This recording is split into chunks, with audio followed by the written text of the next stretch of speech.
da CIVD na Covid-19. Como é que começou essa história? Por que eu pensei nisso? É o seguinte, eu acredito que os pacientes estão morrendo porque a gente está tratando a doença errada.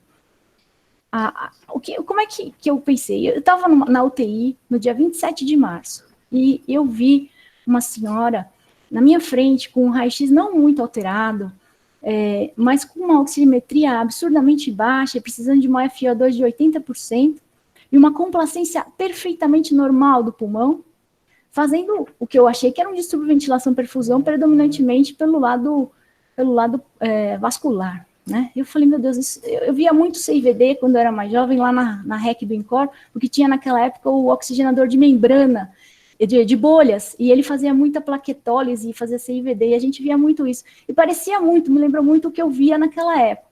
E quando eu fiquei nessa dúvida, eu falei, mas será que é uma CIVD? Será que é uma coagulopatia? E aí, naquela hora, o pezinho da minha paciente ficou roxo, o dedão dela ficou roxo, eu vi um fenômeno trombótico periférico, então eu falei, meu Deus, é uma CIVD.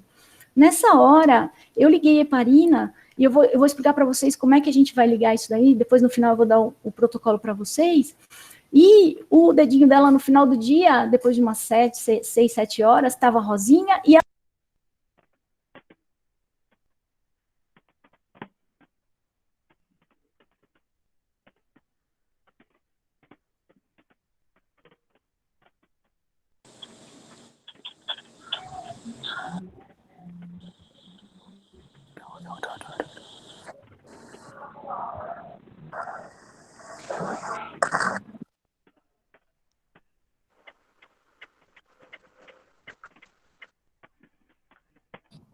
O microfone ficou mudo.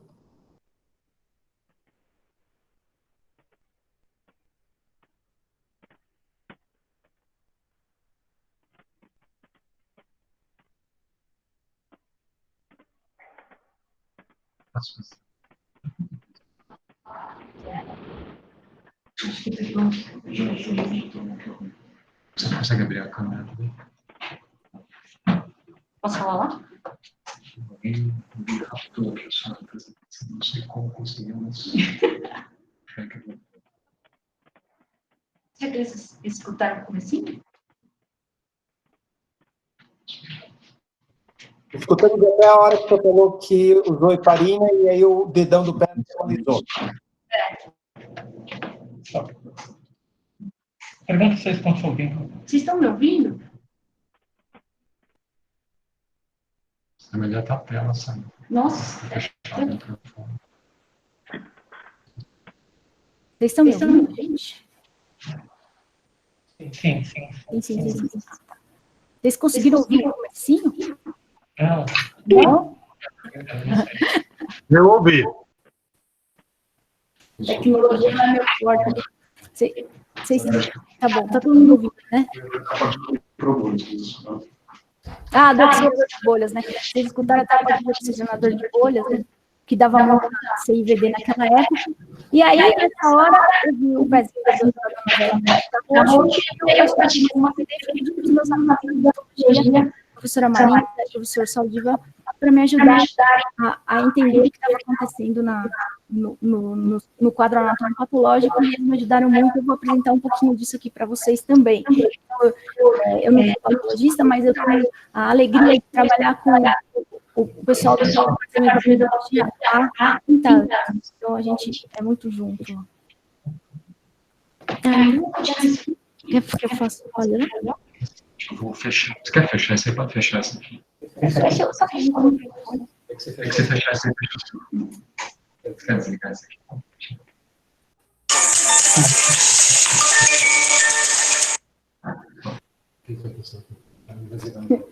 Isso aqui é uma loucura. Tá bom? Então, desculpa aí as falhas técnicas. Deixa eu só ver se está aqui. Tá todo mundo aí? Isabel, você tá vendo eu? Legal. Ela tá vendo. Desculpa, pode ir. Beleza. Então, vamos em frente, desculpa os problemas técnicos. Então, o que levou a gente a pensar que, na verdade, o que está acontecendo na Covid-19 não é uma SARA, é uma coagulopatia como causa da disfunção dos órgãos. Primeiro, uma hipoxemia grave em pulmões com complacência normal. fenômenos trombóticos frequentes, que a gente vê, às vezes, perifericamente, ou em grandes órgãos, infartos sem alteração de cateterismo, TEPs, sem alteração de angiotomografias, e assim por diante. E alterações laboratoriais que sugerem que a gente tenha uma coagulopatia. Ah, não acredito. Alguém roubou a apresentação. Mas como é que faz isso para roubar? Eu não sei. Eu só fui mexendo embaixo e você está apresentando.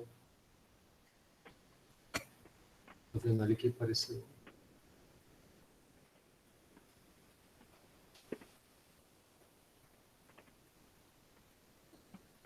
Desculpa. Não, imagina. Então, gente, desculpa esses problemas técnicos aí. A gente depois vai gravar a aula inteira e daí vai mandar para vocês aí se vocês quiserem, tá bom? Me perdoem. Então, essas coisas. Bom, com essa parte de alterações laboratoriais e diagnóstico da coagulopatia, o doutor Elbio Antônio D'Amico, que está nos ouvindo também, estava comigo nessa história e depois vocês vão poder fazer perguntas para ele também. Ele é meu mentor coagulológico. Bom, aí veio o Gattinoni e falou que a COVID não leva a uma síndrome de desconforto respiratório típica. Ela não leva porque ela não é uma síndrome de desconforto respiratório. E é isso que a gente vai falar hoje aqui. Bom, aí fui lá com os meus amigos da patologia, a doutora Marisa, deixei ela maluca, a gente ficou o domingo inteiro e depois a madrugada inteira de terça-feira vendo essas coisas, o Amaro, que é maravilhoso, que também ajudou demais, o professor Paulo Saldiva, que sempre acredita em mim, os colegas todos, a Renata, o Jair, que é o técnico, o Burns, a Thaís, todo mundo sempre me acolheu muito bem e me ajudou com essa história. E aí o que a gente via, eram essas coisas aqui, ó, a gente vê trombos, no sistema... Como é que eu vou fazer para mostrar? Ah, tá, desculpa. Trombos aqui em áreas do pulmão onde há dano alveolar e trombos em área do pulmão onde o septo está fininho e não tem dano alveolar. Áreas normais. Além disso, o Amaro, ele achou trombos na circulação renal e trombos na derme. Por isso que explica aquela dor que o paciente tem, que parece de crise de falciforme, que é uma dor de isquemia de pele, de músculo que ele tem. Então, é assim que eu fui em frente, porque eles me deram evidência anatomopatológica, né? E também porque na hora que eu liguei a heparina nessa senhora que fez a cianose do dedo e o distúrbio VQ grave na UTI, no dia seguinte, ela tinha baixado de 80 de FI para 40 de FI e o dedinho estava rosa, né? Então, eu fui atrás dessa história toda. E, além disso, eu acho, agora não fica só no achômetro, porque os colegas patologistas mostraram isso são dados em publicação, que foram submetidos, né? Que, além do pulmão, a gente tem um comprometimento de outros órgãos, coração, rim, e o que está acontecendo nesses órgãos é microtrombose, trombose da microcirculação. Por isso que a gente tem as alterações laboratoriais de necrose. E aí eu peguei essa notícia do New York Times que fala que o coronavírus, que os pacientes com coronavírus são traídos por seu próprio sistema imunológico. E é isso mesmo que acontece, né? Então a gente vai conversar um pouco aqui. Depois os meus amigos infectologistas maravilhosos que estão ouvindo também me ajudam se eu falar alguma besteira, né?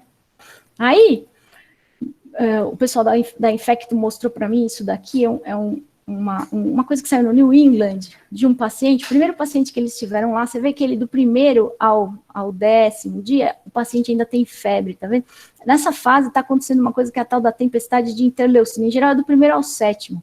O vírus, ele destrói o epitélio respiratório, ele entra no organismo e ele causa uma tempestade de interleucina bem grande, a gente fica muito inflamado. Isso acontece de uma maneira modular, mais grave nos 15% a 20% dos pacientes que precisam de hospital. Em 80% das vezes é uma gripe, como foi nesse caso desse paciente do New England aqui.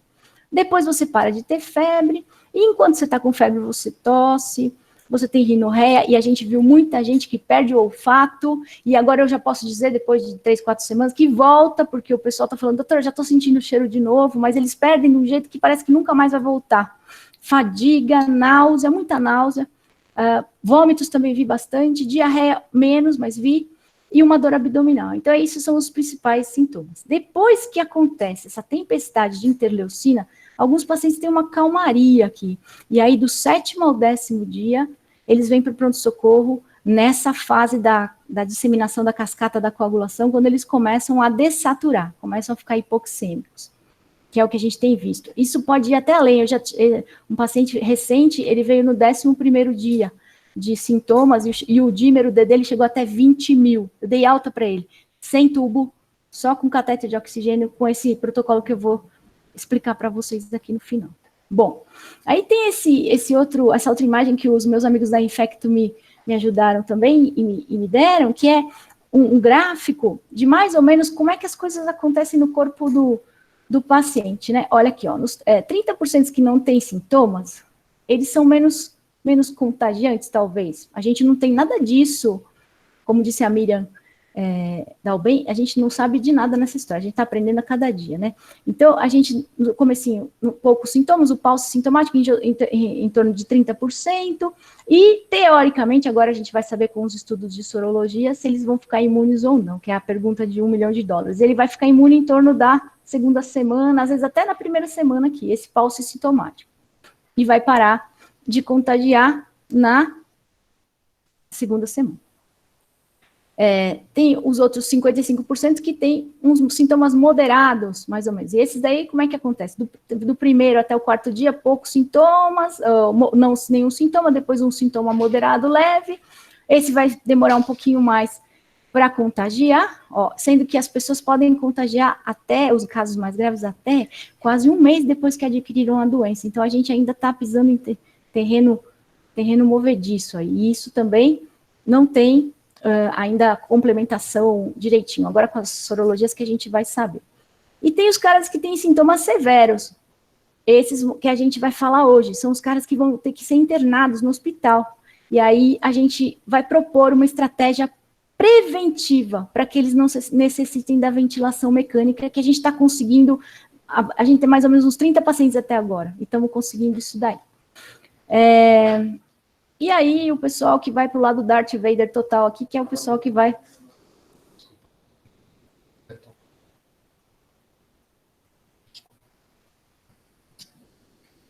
Oi. Da apresentação. É isso que eles estão fazendo?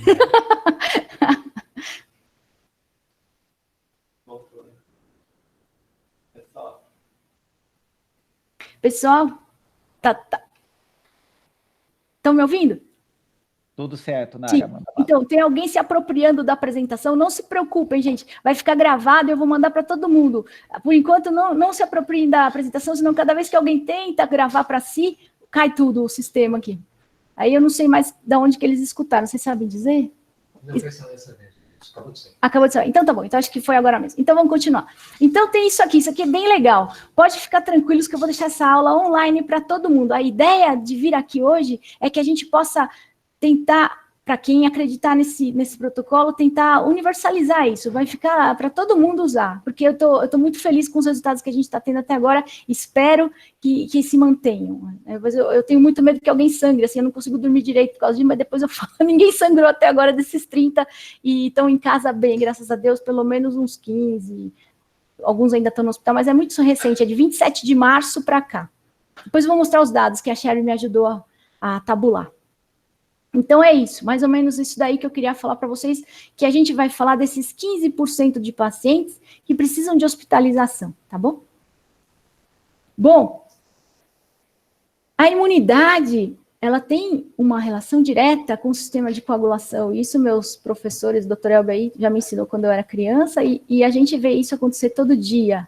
E é por isso, depois dessa agressão imune, por causa de um fator tecidual nesse caso, porque a Marisa me ensinou a ver o epitélio todo cheio de efeito citopático, e foi o único lugar que o pessoal achou efeito citopático do vírus por enquanto, no epitélio respiratório. Os outros órgãos são mais isquêmicos, mas ainda também está em análise alguns resultados, é tudo preliminar, é que por causa da importância disso para o pessoal que está sofrendo nas UTIs, eu fiquei ansiosa para divulgar, mas ainda é preliminar, mas vamos junto pensar. Então, inflamação e coagulação correm juntos. E aí a gente fala dessa história da coagulação intravascular disseminada, né? O que é isso? Então, os fatores teciduais e algumas outras substâncias são ativados na hora da entrada do patógeno, ele estimula a agregação plaquetária, e acontece uma coisa no endotélio que eu aprendi estudando para essa aula e para tudo isso que a gente está fazendo, que é uma alteração do glicocálix de dentro do endotélio. Eu nem sabia, a Elia está vendo a gente aí também, eu nem sabia que tinha glicocálix no endotélio. Eu fui estudar isso agora e foi muito legal, porque quem me ensinou isso foi o professor Gregório. Bom, e aí o que acontece? Você tem, então, uma infecção, a infecção leva ao aumento das citocinas e ao aumento desse plasminogênio tecidual. E aí você começa a hipercoagular, tem um estado de hipercoagulação. Isso acontece em algumas infecções. E depois que isso entra numa cascata, tipo uma bola de neve, você vai entrar numa coisa que é chamada de SIC, que é o que aqueles chineses lá falaram, que é a coagulação induzida pela sepse, né, que eles falam, e aí depois você vai para a coagulação intravascular disseminada, que é a fase mais grave, que pode levar à insuficiência de múltiplos órgãos e à morte. A nossa ideia é agir aqui, pertinho da entrada da SIC, antes que a gente vire uma DIC e não consiga mais reverter o processo que virou um círculo vicioso, né? Depois o doutor Elber vai explicar se eu falei alguma besteira aí. Bom, a gente tem alguns indicativos laboratoriais que isso está acontecendo nesses pacientes também. E o que mais a gente tem usado é o dímero D. No comecinho, teve um pessoal que falou que o dímero D era só um marcador de inflamação, que não era para olhar para ele. Mas eu vou mostrar para vocês, e como os colegas da China mostraram, ele é um potente indicador de prognóstico e talvez da hora de agir com a anticoagulação em alguns casos, não em todos, mas em alguns casos, né? E as plaquetas, elas ajudam, mas elas podem estar muito aumentadas, a gente pode ver uma plaquetose nesses pacientes, e algumas alterações hematológicas que a gente tem visto com frequência, é uma leucocitose com desvio escalonado para a esquerda e linfócitos atípicos também, que a gente tem visto também. E o fibrinogênio, que, como o doutor Abel me explicou, ele às vezes está muito mais alto do que deveria, e por isso que ele não abaixa ainda no comecinho da CIVD, da SIC, porque ele subiu demais pela hipercoagulação e depois vai descendo aos pouquinhos. Então, olha só, o que acontece? O bichinho, o vírus que entra via epitelial, aqui é a membrana basal, o epitélio alveolar está desse lado para baixo. Aqui é o endotélio, e aqui é a luz do capilar alveolar. Então, veja só, eu não sabia disso, aprendi agora esses dias, ó. Tem um glicocálix dentro do endotélio. E esse glicocálix, ele é o responsável por esse tapete que deixa o endotélio bem lisinho, para você não ter trombose, para você diminuir a mecanotransdução, o shear stress aqui dentro dos vasos. E o vírus, depois que ele faz um aumento das interleucinas, ele faz uma chamada, uma quimiotaxia para os leucócitos, e eles vêm com as proteases, com as coisas, e destroem esse glicocálix. E o endotélio fica desnudo. E aí os fenômenos trombóticos começam, e além disso, todo o ambiente intravascular, ele está hiperativado para coagulação pela tempestade de interleucinas anterior. Então, nesse ponto, começa a cascata da coagulação.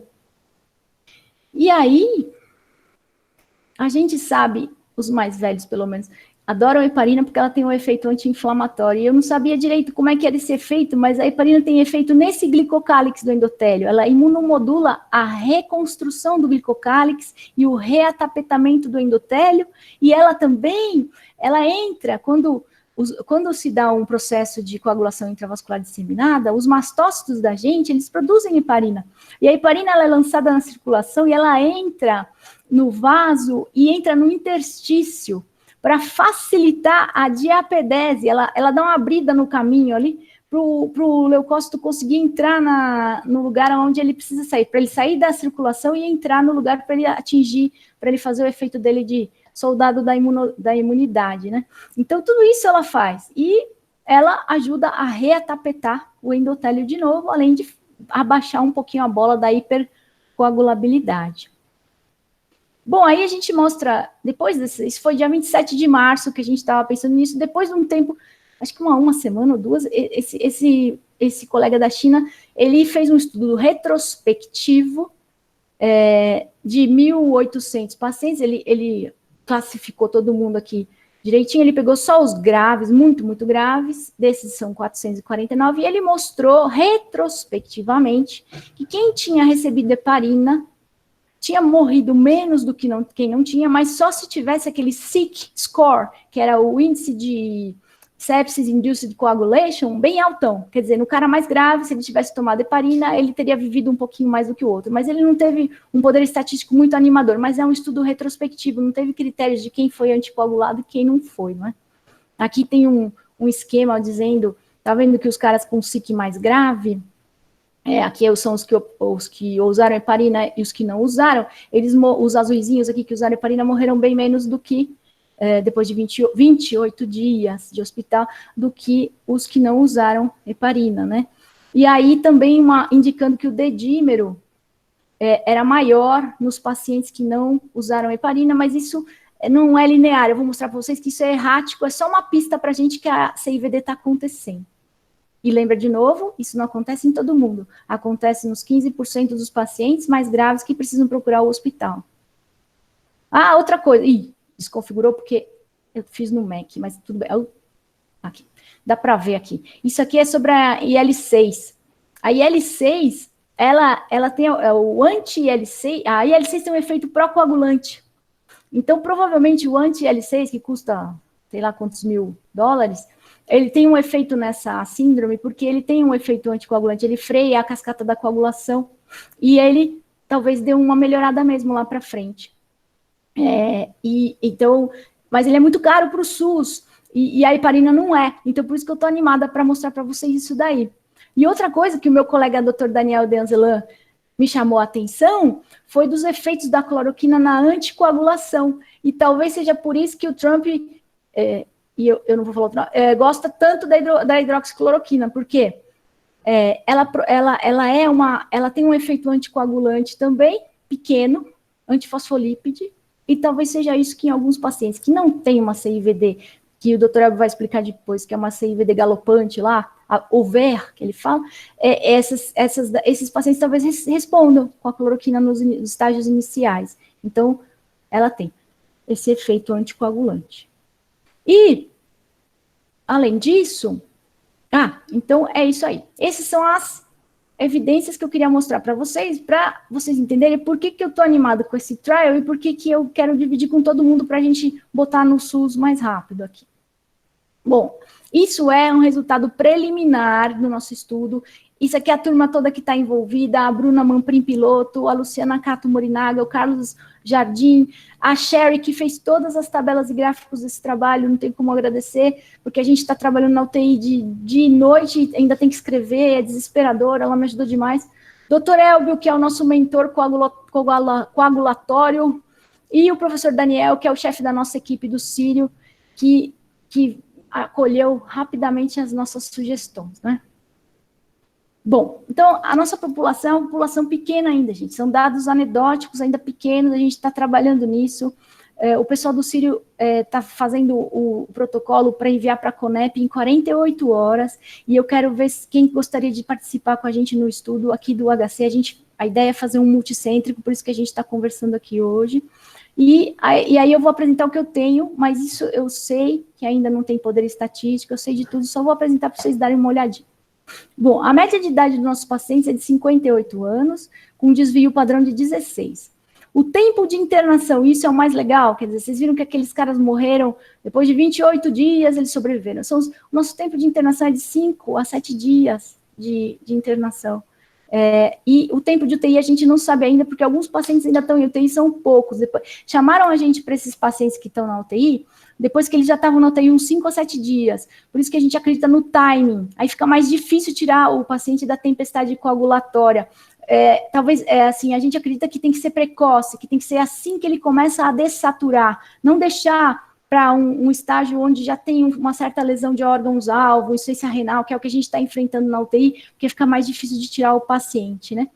E a gente só tem 5 desses pacientes em UTI, porque a partir do momento que a gente percebeu que era uma CIVD, a gente começou a tratar todos os outros com esse protocolo que eu vou mostrar para vocês, a partir do primeiro sinal de dessaturação de oxigênio. Então, só quem ficou na UTI é quem já estava lá antes do protocolo. Os outros, ninguém precisou de ventilador. O dímero D da admissão, mais ou menos 1.000 a 2.000, isso variou bastante. Os linfócitos, às vezes linfopênico, às vezes normais. O DHL a gente acabou usando como um indicador de lesão epitelial, que ajuda a gente um pouquinho a decidir algumas coisas mais para frente no protocolo. O PCR da admissão varia muito. Às vezes o paciente tem um PCR super pequenininho e quando ele começa a piorar, lá na frente aumenta o PCR. E o delta T de sintomas até ser internado é de 6,7 dias, ou seja, mais ou menos 3, ou seja, 7 a 10 dias, que é aquele período perigoso que eu falei para vocês lá na tabela dos sintomas, né? E o delta T de sintomas até usar o protocolo é de 9 dias, porque aqui estão incluídos todos os pacientes, inclusive os da UTI, mas depois eu vou mostrar para vocês os separados, que já entraram e a gente botou no protocolo. E aqui delta T de internação até o protocolo 3 dias, também por causa dessa coisa da UTI. Comorbidades, nossos pacientes tinham diabetes, 9%, 23% hipertensão, pneumopatas, insuficiência renal, apneia do sono, neoplasia, tinha 9%, cardiopatia, mas era só 2, tá vendo? É pouquinho. São até agora 24 pacientes, é bem pouquinho. A gente já tem mais 10 para incluir na planilha, então é tudo anedótico aqui, mas eles tinham as comorbidades. E aqui é mais ou menos uma ideia de como que era a tomografia desses pacientes. A maioria tinha um dano moderado e alguns tinham um dano leve. Leve aqui. 25, menos que 25%, 25 a 50% da tomo atingidos. Tá? Isso tudo é obra da Sherry aqui. É uma artista. Aqui, é muito legal esse gráfico, porque aqui é quando os pacientes estavam na UTI, já estavam um tempo lá na UTI, e aí chamaram a gente para ver. Foi o dia que eu vi essa senhora do pé roxo aí. E a gente começou a heparina, e aí a relação PO2-FO2 da maioria deles subiu. Opa, parou? Faz tempo? Não, agora, nesse momento.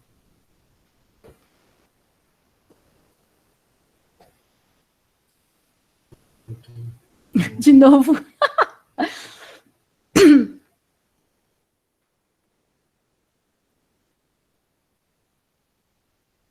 Ainda bem que você está aqui, porque senão eu ia sentar e chorar. Gente, desculpa, eu de novo repito, vai ficar disponível para vocês essa aula gravada para vocês, para quem quiser, viu? Então não precisa tentar gravar ela agora, senão a coisa cai aqui. Eu acho que vocês viram isso aqui, a relação PO2-FO2 dos pacientes internados em UTI.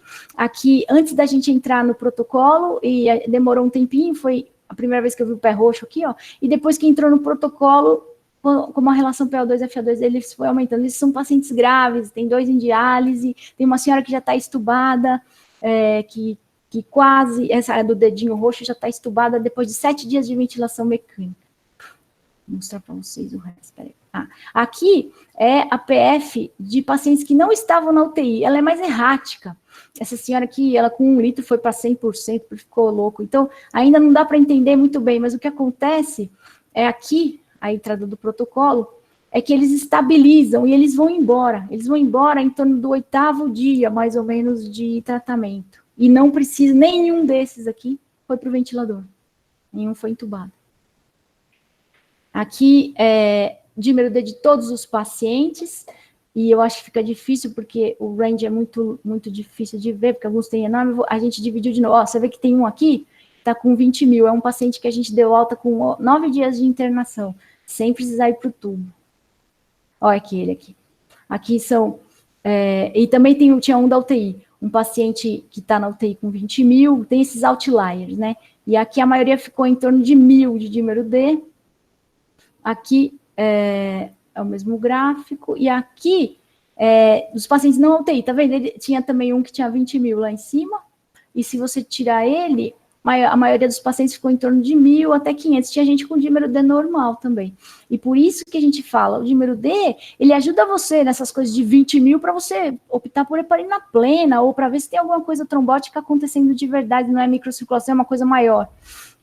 mas ele não é linear com a piora do paciente. O que a gente está usando para entrar com o protocolo é a primeira dessaturação importante do paciente, que ele precisa de oxigênio suplementar. Então aí começa o cabo de guerra, né? É um cabo de guerra. Se o paciente vai para o lado da hipercoagulação, você tenta segurar com o protocolo da gente. E a gente vai chamar de protocolo cabo de guerra aí, ó, o Boris aí. Bom, aí, o que a gente propõe no protocolo? Primeiro, profilaxia de TEV para todos, os pacientes com COVID-19 positivos ou sugestivos, porque a gente está tendo muito falso positivo, mas a Tomo está ajudando muito a gente. Aí até falei com o Dr. Públio da rádio, e eles estão junto com a gente aí para ver essas alterações radiológicas. Outra coisa importante, o período da intervenção, ele tem que ser precoce. A gente entra com o que a Bruna chamou de profilaxia dobrada, Clexane 40 miligramas a cada 12 horas, assim que o paciente mostra os primeiros sinais de hipoxemia, com necessidade de suplementação de oxigênio. É aí que a gente vai começar o cabo de guerra, vai começar a tentar não levar esse paciente para a UTI, a ele frear essa hipercoagulação e ele não entrar em insuficiência de múltiplos órgãos, em insuficiência respiratória. Esse é o ponto, é o pulo do gato, diferente de todos os outros trabalhos que estão sendo feitos na literatura, que são no paciente em UTI grave. Se o paciente estiver em UTI grave, sob ventilação mecânica, a gente considera manter heparina EV contínua, suficiente para manter um TTPA em torno de 1,5 a 2. Não precisa heparinizar pleno. A gente pode heparinizar EV contínuo e manter o TTPA mais baixo, segurando a hipercoagulabilidade. Agora, iniciar a heparina plena se a gente identificar algum evento trombótico, como foi o caso dessa senhora que trombosou o dedinho. Agora, tem um outro braço do protocolo que a gente viu que esses pacientes de UTI, principalmente, ou os mais graves, eles, apesar da gente tentar frear a CIVD, eles têm um certo nível de necrose pulmonar e eles têm facilidade de ter infecção secundária. E alguns têm uma ativação da fibrogênese, da deposição de matriz extracelular, que vem depois mesmo, com essa história da tempestade de interleucinas. Nesses casos, que a gente identificou como pacientes com piora radiológica, eles começam a ficar com pulmão branco, sem elevação substancial do dímero D, então não parece que a trombogênese está controlada. E muitas vezes com elevação importante da PCR e ocasionalmente do DHL, levando a gente a pensar a lesão epitelial, a gente pensa se está tendo esse braço para fibrogênese, se é um paciente que está indo para deposição de matriz no pulmão, ou se ele está tendo uma infecção bacteriana secundária. Então, nesses casos, a gente está dando metilprednisolona 0,5 miligrama por quilo, e não Decadron, como os estudos estão falando. O Decadron veio porque os colegas que fizeram os estudos, provavelmente, eu acho que é por isso, são anestesistas que usam bastante Decadron, eles têm bastante experiência com Decadron, e a gente que é pneumo sabe que a metilprednisolona para a gente age melhor. E aí a gente escalou no antibiótico de acordo com a orientação dos colegas da CCIH, por favor, não fiquem bravos comigo, vocês sempre são consultados. Então, a gente entra nessa fase, mas o corticoide não é ruim na Covid? Sim. Se você entrar na primeira semana, quando o vírus está querendo entrar no seu organismo, você vai baixar os linfócitos e vai tirar os seus soldados da linha de frente, e aí o vírus vai entrar com muito mais força no seu corpo. Mas depois da segunda para a terceira semana, o corticoide imunomodula a deposição de matriz e ele pode ser seu aliado em baixa dose. Aquele protocolo de 20 miligramas de Decadron é um absurdo, o Meduri já testou isso daí antes, um montão de Decadron em qualquer inflamação pulmonar, e só mostrou que a gente tem mais infecção e nenhum benefício, né? Então, aquele protocolo, no meu modo de ver, está errado. E também estou com medo agora dessa história de plasma, porque se o cara está em CIVD, será que a gente vai dar plasma com fator de coagulação e ele vai trombosar mais? Não sei, fiquem atentos para quem for fazer o protocolo de plasma, porque agora a gente está fazendo tudo que ajuda e então é isso, né? Então esse é o nosso protocolo, é simples, eu vou deixar essa aula gravada e vocês vão poder participar do multicêntrico se quiserem, vai ser muito bom a gente se unir nessa história para vocês me ajudarem a pensar melhor. Importante, a gente não observou hemorragia em nenhum paciente desses 24, 30 pacientes até o momento. Mas cuidado com as contraindicações à anticoagulação, cuidado, porque a gente fica muito preocupado com isso mesmo. O sangramento é a nossa maior preocupação. Mas até agora, nada de importante, nenhum evento importante para mencionar. E é isso. Eu queria, então, agora que vocês abrissem os microfones aí, doutor Elber, que está nos ouvindo, se quiser falar alguma coisa, a professora Marisa, que me ajudou demais, e aí a gente está junto agora para conversar.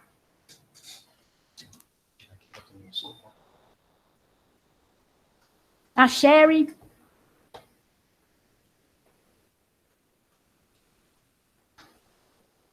Acho que ficou bom. Oi, alguém quer perguntar alguma coisa aí? Oi. Foi todo mundo embora. 86 pessoas. Doutor... Gente, quem quiser fazer pergunta, abre o microfone. Pode falar. Doutor Elber, tá aí? Alô? Alô? Fala aí, o que o senhor manda? Não, é o Walter Campos, da cirurgia. Pois não, doutor Walter. Mas eu gosto do Elber também, ele é meu amigo. Então, não seria interessante talvez fazer um estudo epidemiológico, os pacientes que tomam anticoagulante de maneira perene, né? Se tiver uma evolução menos ruim da infecção por coronavírus. Nossa, é muito legal essa ideia.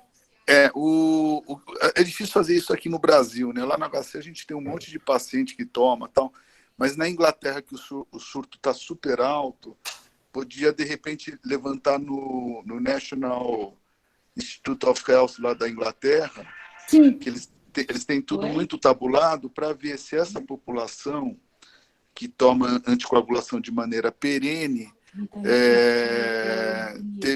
talvez teve menos incidência de internação e evolução pior, né? O que você acha? Então o doutor Elber vai falar, que ele é o nosso mentor coagulológico aí que eu fiz. Fala aí, doutor Elber. Doutor Elber. Ele pediu para falar. Bom, eu acho que a gente pode fazer esse estudo, sim. Até a minha mãe falou para eu ligar para a Inglaterra hoje para falar para dar isso aí para o Boris Johnson. Aí, eu acho que a gente podia aproveitar as duas coisas, falar com o pessoal que está tratando dele e já pede para fazer esse tipo de coisa. Eu acho que é muito interessante. Mas eu não sei se estou falando besteira. É bom que o doutor Elber fale, acho que ele está com problema com o microfone, ele já vai falar para você. Mas eu acho que sim, vamos ver o que está acontecendo. Mesmo o Esper tinha falado de estudar esses caras que tomam cloroquina por causa de uma doença reumatológica, se eles também não estão protegidos, porque para a cloroquina agir, a gente precisa pelo menos de um mês. Então, agudamente, é muito pouco o efeito dela. E talvez esses que estão tomando a longo período tenham mais um efeito do que os outros, né? Não sei. Tem um paciente que estava internado no... Fala. Tem um paciente que estava internado no Sírio, um jurista importante que saiu na mídia, não vou falar o nome, que é paciente de uma colega que é reumatologista. E ele teve internado com complicações de uma cirurgia e pegou o coronavírus. Certo. E ele tomava a cloroquina pela doença reumatológica. Né? Ele teve na UTI internado pelas complicações, né, cirúrgicas, mas infartou, tal. Mas a cloroquina que ele tomava, enfim, ele não teve uma evolução ruim do coronavírus. Interessante, né, isso? Interessante. O Esper levantou essa bola logo no comecinho. Ele falou isso aí, a cloroquina só se os caras estiverem tomando. É um estudo legal para fazer. E de anticoagulante também. A gente acredita nesse efeito anti-inflamatório da heparina. Então, eu acredito que esses outros anticoagulantes, talvez, não tenho isso, mas se você já está num efeito de frear a coagulação crônico, né? Talvez.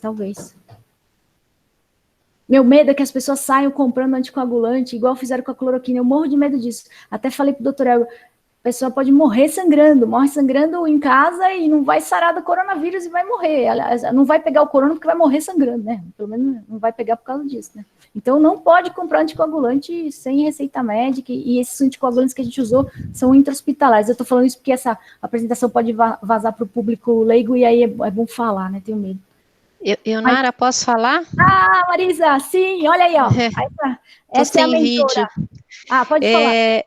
Eu queria saber se nesses seus pacientes vocês têm alguma evidência de tromboembolismo pulmonar de vasos maiores, porque existem alguns relatos não publicados na literatura ainda, e o material que a gente está estudando é de pulmão periférico, e eu acho que isso é uma questão importante, se a gente está vendo alguma coisa local, ou se isso é êmbolo, e você falou de alguns fenômenos trombóticos de periferia, né, sistêmico, mas em relação a tromboembolismo pulmonar, tem alguma coisa documentada, não? A gente tem 2 pacientes que a gente acredita que tenham tido tromboembolismo pulmonar, mas eu não tive coragem de dar contraste para eles, porque eles estavam entrando naquela fase de lesão renal e eles se recuperaram depois. Então, a gente não tem a comprovação do exame, mas depois a gente pode fazer tranquilo. Um deles é o paciente lá do 9 de julho que chegou a 20 mil de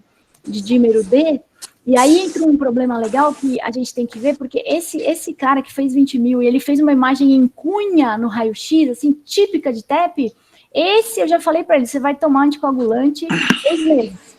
E os outros que a gente dá alta, a gente mantém anticoagulante pelo menos 4 semanas, porque a gente ouviu falar de gente que volta e tem TEP, vai para casa, igual aquele menino de 23 anos que morreu lá no Nordeste. Eu acredito que ele foi para casa bem e voltou com TEP. Quer dizer, além de tratar intra-hospitalar, depois da alta a gente deixa mais 2 semanas a 3 semanas com anticoagulante.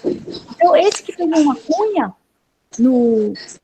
era um TEP. E a outra senhora era da UTI, ela fez uma pressão de artéria pulmonar de 70. E quando a gente entrou com heparina plena para ela, porque era uma evidência forte de ser um TEP, ela agora está com 50 de pressão de artéria pulmonar. Então, eu acho que isso aí é uma coisa legal. Alô? Oi, Leonardo? Oi, Henrique, desliga o microfone aí. Desculpa. Sem estresse. É o Walter de novo? Pode falar. Marisa, eu respondi sua questão aí? Desculpa. Respondeu, que eu tô com o microfone aqui fechado. Tá bom. Um beijo para você. Tá bom. Pode falar, Walter. Então, eu queria só falar de um caso do Santa Marcelina. Pera só um minuto. Eu quero só agradecer. Marisa, eu queria agradecer você por você ter nascido, tá? Obrigado por tudo. Sem você, eu não teria feito nada disso aqui, tá? Eu vou falar... A Thaís, o Burns, o Amaro maravilhoso, a Renata, que é uma santa criatura lá que me aguentou também. Eu agradeço muito a vocês todos. É só isso. Tá, eu vou falar para minha mãe, então. Pode deixar. Liga para ela, bota ela aí online. Mas obrigado mesmo, tá? Muito obrigada. Então, eu só queria falar de um caso que eu ouvi falar do Santa Marcelina, que o paciente teve uma flegmase cerulea dolens, quer dizer, na vigência do coronavírus. Quer dizer, você pode ter, acho que, lesão de vasos maiores mesmo. Né? Tem sim. A gente teve... A minha colega, a Valquíria, da vascular, ela mostrou um paciente que teve a perna inteira. Isso. Porque se você deixar a CIVD correr solta, ele vai fazer fenômeno trombótico grave. É que eu acho que como é tão grave no pulmão, porque ali é a porta de entrada, e a Marisa também, ela é modesta, mas ela viu plaquetose dentro do pulmão, um monte de coisa, acho que coagula o pulmão primeiro e o cara morre de insuficiência respiratória antes de fazer essas tromboses periféricas, mas aí já é achômetro, né? Mas se deixar, coagula tudo. Sim. Alguém mais quer falar aí, gente? Doutora Abel, você está sem microfone? Entrou? Não? Eu consegui entrar. A doutora Paula. A Paula. Ô, Paula, pode falar.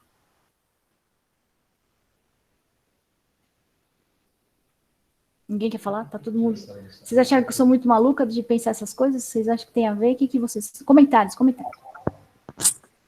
Marinha, vou parafrasear você. Sharon! Essa é uma série para matemática. Fala aí. Obrigada que você nasceu também. É que você nasceu, Narinha. Não, o que eu gostei da sua ideia, que é diferente de todas as outras que a gente tem lido aí nesses últimos tempos, é que ela faz sentido, e ela faz aquele sentido que explica todos os sintomas, assim, aquela uma explicação que explica todas as nuances. Isso eu acho que é meio old-fashioned, mas eu acho que é bem legal. Assim. Obrigada por tudo, hein? Nós passamos a madrugada acordada aí para fazer as estatísticas. A doutora Paula vai falar?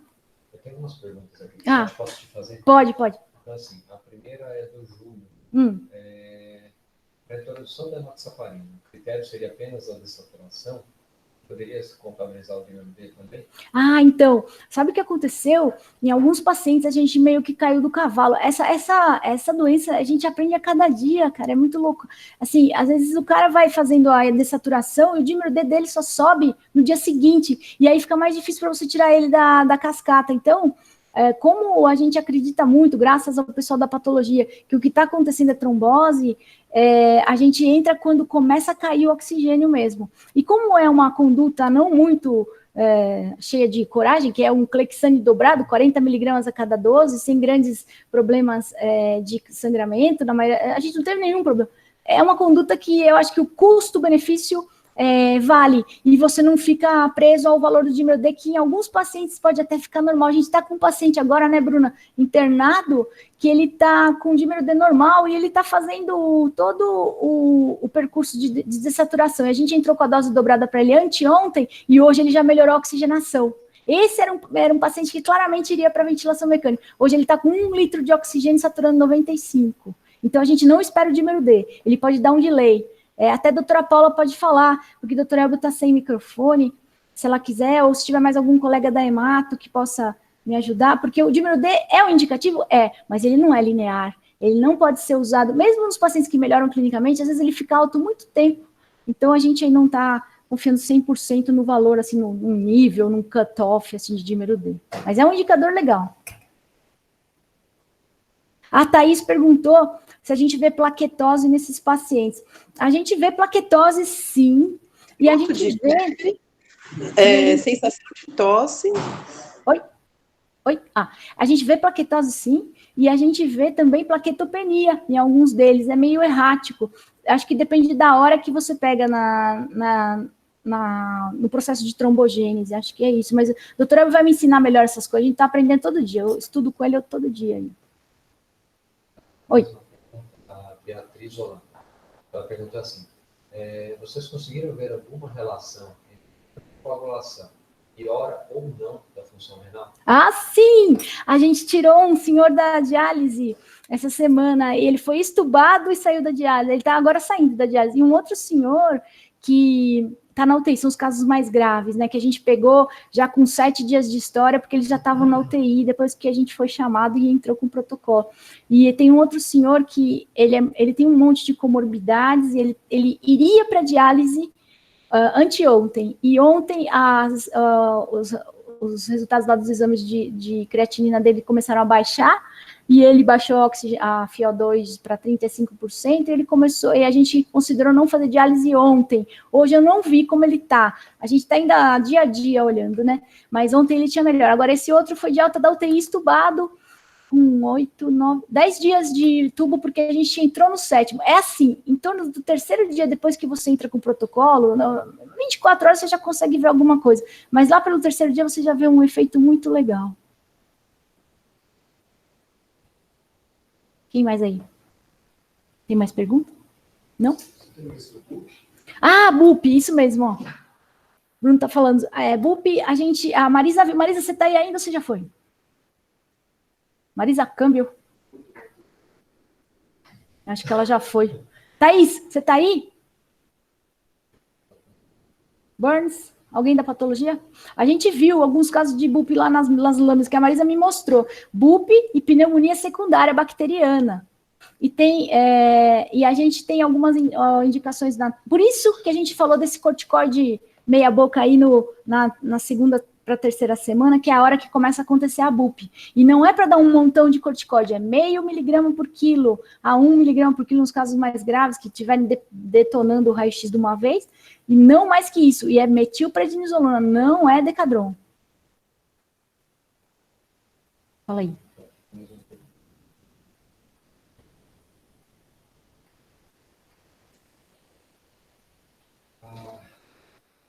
A Adriana está perguntando quanto tempo de corticoide. Adri, a gente está fazendo 5 dias 0,5 miligrama por quilo, e daí depois a gente começa a desmamar, assim, 5 miligramas a cada 2 dias, vai tirando devagarinho e tira. Não precisa ser muito tempo, não, é pouco tempo. É só para frear mesmo, é tudo, acho que é a volta da homeopatia.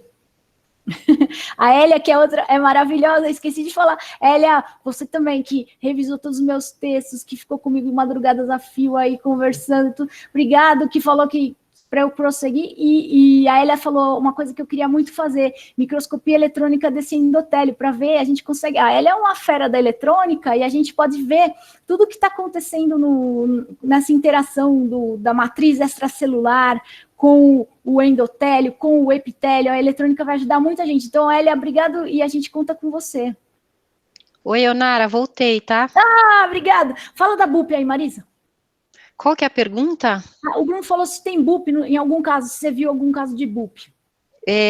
Não, então, a gente, agora que a gente já analisou 10 casos, ou está analisando, na verdade, está tudo bem em andamento, mas uma coisa que a gente estava prevendo que fosse acontecer é que os pacientes vão apresentar padrões diferentes de histologia de acordo com o tempo de internação, né? Sim. Então, o que a gente vê é mais um padrão de organização de um dano alveolar do que propriamente a BUP, né? Tem um paciente que tem um padrão meio bupoide assim mesmo, mas é um paciente só. Mas o que prevalece são fases diferentes de um dano alveolar difuso, então, coisas bem agudas, paciente que chegou e morreu e chegou no pronto-socorro quase em óbito, e coisas mais organizadas com pacientes que têm uma história mais arrastada, uma história de doença acima de 10 dias, então, a gente está vendo, na verdade, uma coisa prevista, previsível, né, que ao longo da evolução da doença, você vai observando essa organização até com um pouco de fibrose, etc., que é uma coisa que a gente costuma ver nesses danos alveolares difusos. E as pneumonias secundárias também que você viu, né? Pneumonia secundária em mais da metade dos pacientes. Também. Então, esse daí do protocolo é aquela turma que estava melhorando com o protocolo da anticoagulação, de repente fica com um raio-x branco, sobe DHL, estoura PCR. Pensa em duas coisas, indo para fibrogênese e fazendo infecção secundária, é o que a gente está fazendo, pelo menos, né? E lembrar que a Marisa viu o pessoal que foi para o lado Darth Vader total, que é a autópsia, né? A gente está tentando trazer para o lado Obi-Wan, né? É isso. O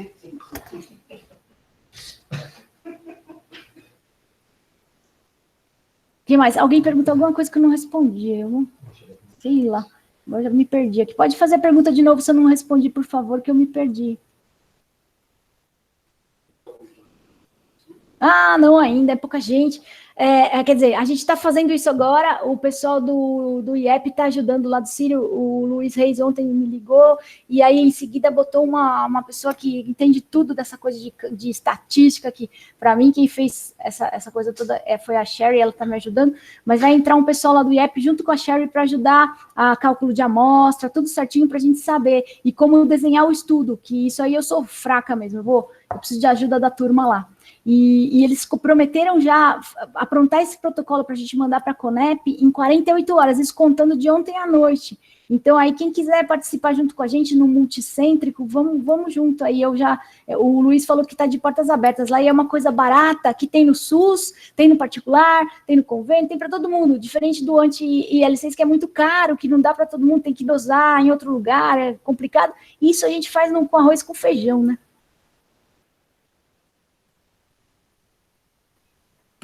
Alô, Eonara? Fala, Walter. Eonara?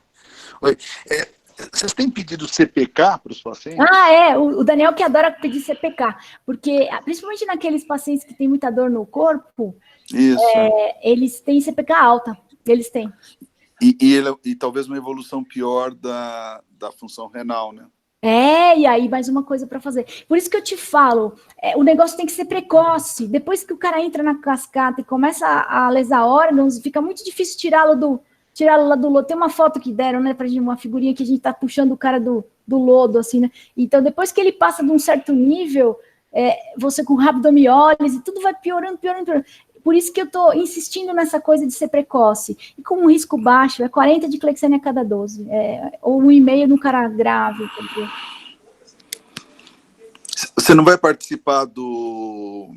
ela quer ligar. O doutor Elber vai ligar no meu telefone. Peraí, que ele vai falar. Pois não. Tá. Diga, se eu vou participar do quê?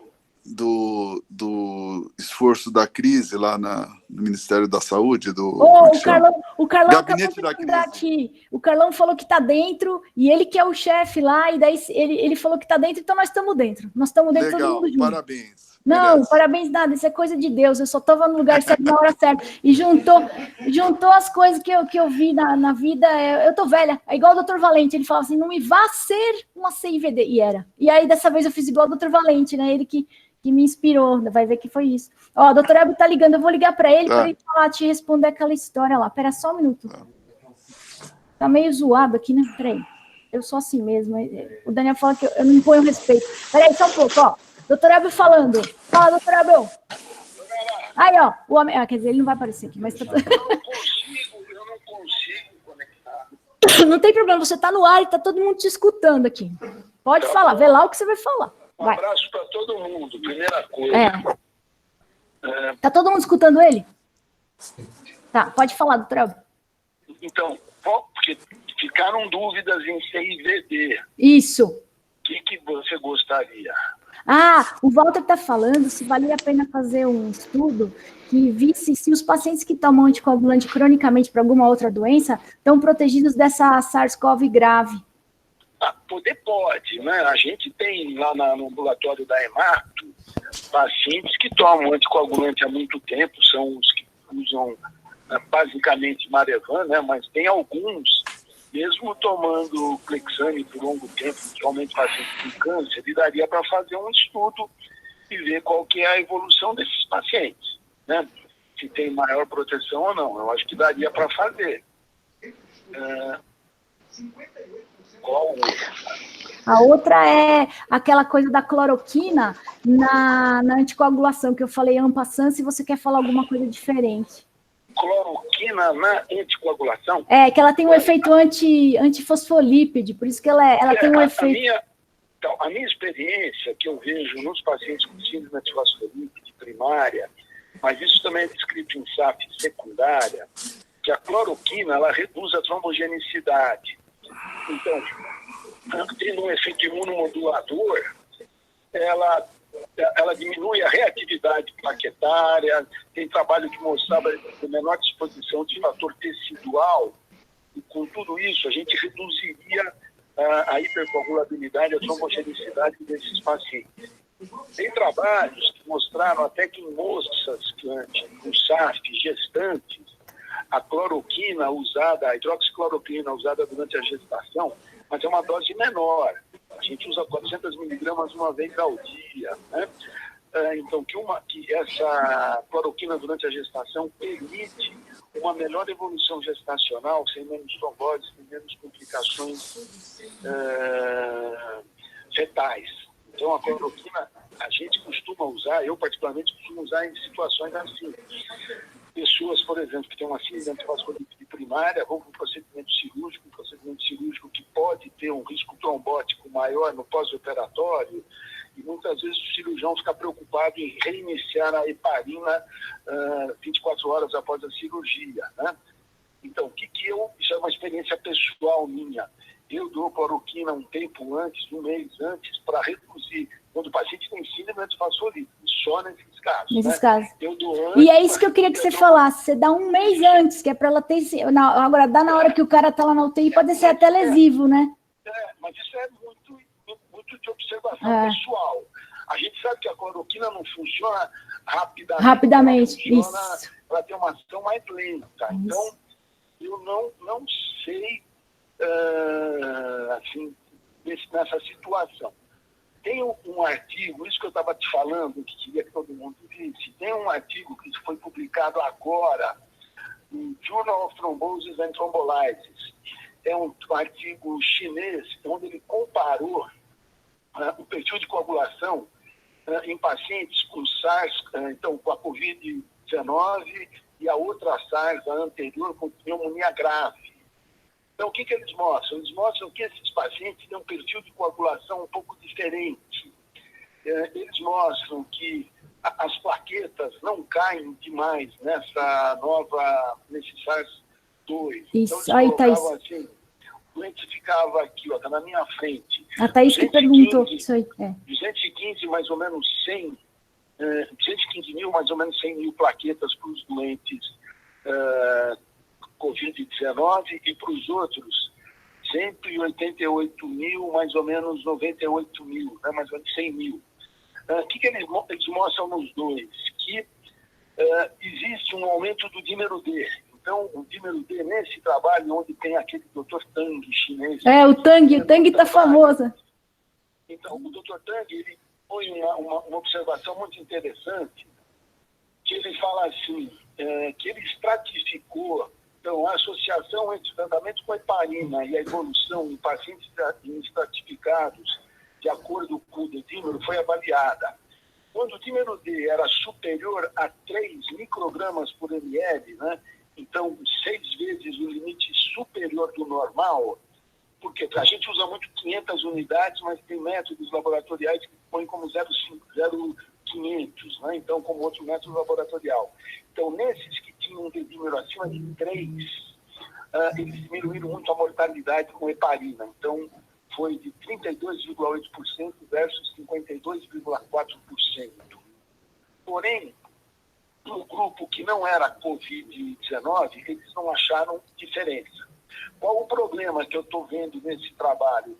A heparina foi só dada para os casos que eles classificaram como Covid grave. E o Covid grave, o que era? Frequência respiratória acima de 30 movimentos por minuto, saturação menor ou igual a 93 e um PO2, CO2 abaixo de igual ou menor a 300 milímetros de mercúrio. Né? Então, a impressão que me dá é que esses pacientes graves, quando você deu a heparina, houve uma redução de mortalidade. Por outro lado, será, essa é a minha pergunta, que serve para todo mundo, e eu acho que daí dá para a gente fazer muitos trabalhos aí, pneumo, UTI, hematologia lá com o Dr. Wanderson, com a Paula, com a turma da coagulação, comigo também, seria dizer assim, isso daqui foi dado em um paciente grave.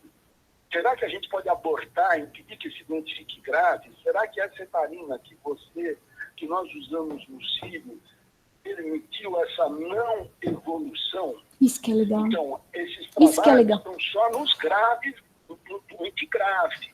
Agora, a gente vai deixar evoluir para grave? Exato. Essa é a minha angústia que eu quero que vocês me ajudem a responder. Então, é isso aí. Era isso que a proposta seria essa, fazer um trabalho conjunto, desde que exista acordo, né, se o Dr. Carlos concordar. Ele concordou. O Wanderson já me falou que por ele tudo bem. Legal. O Wanderson, quando eu conversei com ele ontem, ele está super à disposição para fazer esse trabalho. Legal. Evolutivamente, que eu acho que isso é importante. Vendo a evolução, o paciente internou, tem algum motivo para estar internado, claro, a gente vai fazendo um acompanhamento laboratorial para ver esses marcadores, para a gente ver aquilo que eu sempre tinha te falado, né, Nara? Sim. Que a gente tem a CIVD, que é classificada como over, ou seja, uma CIVD que está bem escarrada na nossa frente. Aprendi. E a gente tem a non-overt, ou seja, é um processo evolutivo. Isso. Quando a gente tem a non-overt, a sociedade pede para a gente fazer controles laboratoriais sequenciais, eventualmente cada 2 dias. Isso, né? Que a gente está fazendo. fazendo. Para não deixar o cara ficar uma doença muito descontrolada. Muito grave. E daí tem um outro artigo que eu acabei de baixar, super interessante, também um trabalho chinês que foi publicado no Experimental Therapeutic Medicine, 2014, que é um trabalho prospectivo, eu não li ainda, que é baixa dose de heparina como tratamento para CIVD inicial durante a sepsis. Né? Então, eu acho que tem tudo isso em aberto para a gente poder ver se realmente a heparina está tendo toda essa bola, se era tudo isso mesmo, ou se é um tratamento que não vai ser mais uma opção terapêutica que talvez não sei, daí a gente comprovar que ela funciona realmente. É legal a gente comprovar. É isso mesmo. Doutora, obrigado, o senhor nasceu também. Eu estou à disposição disposição para quem quiser. Você pode dar meu celular, Leonara, para quem quiser, para todo mundo. Tá bom. Pode dar meu e-mail. Tá, a gente vai estar online de todo mundo, a gente também, todo mundo. Eu estou prometendo que essa semana eu resolvo ter um WhatsApp. Ah, que maravilha! Ou não. Talvez o senhor se arrependa rapidamente. Talvez sim, viu? Mas assim, a gente vai, eu acho que com certeza você vai se arrepender, mas tudo bem. Vamos ficar junto, então. Então, que bom. E o Carlão também falou que está junto com a gente. Se o Carlos estiver aí, pessoalmente, manda um abraço para ele. Lembra aquele que me investigou daquela saturação baixa que eu tenho, 93. Carlão, quer falar aí? PO2 e não se achou nada, e eu não consigo aumentar. É verdade. Eu não sei se o Carlão ainda está ou se ele já saiu, coitado, porque ele deve estar cheio de coisa para fazer.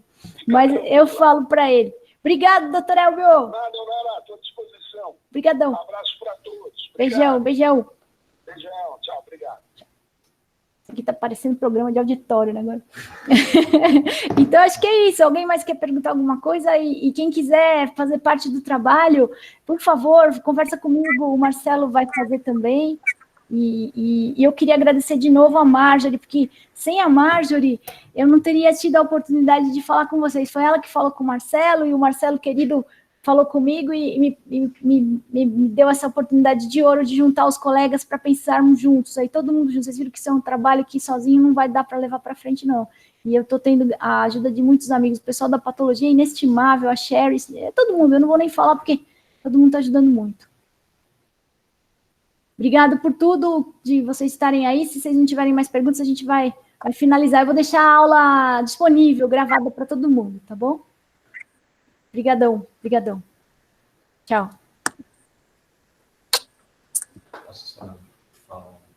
Peraí. O Marcelo vai falar, espera só um pouquinho. Obrigado a você. Bom, gente, então eu agradeço à professora Nara pela apresentação. Acho que todas as ideias que surgirem no meio dessa crise que a gente está passando são muito bem-vindas aí para a gente entender o que está acontecendo com os nossos pacientes. A exposição da professora Nara vai ficar, eu vou enviar para ela, então quem quiser pedir para ela depois o link, fique à vontade. E vai ficar disponível também no canal do YouTube do Grupo de ECMA aqui do Hospital das Clínicas, tá ok? Então, até amanhã no mesmo horário e muito obrigado a todos pela participação. Tchau.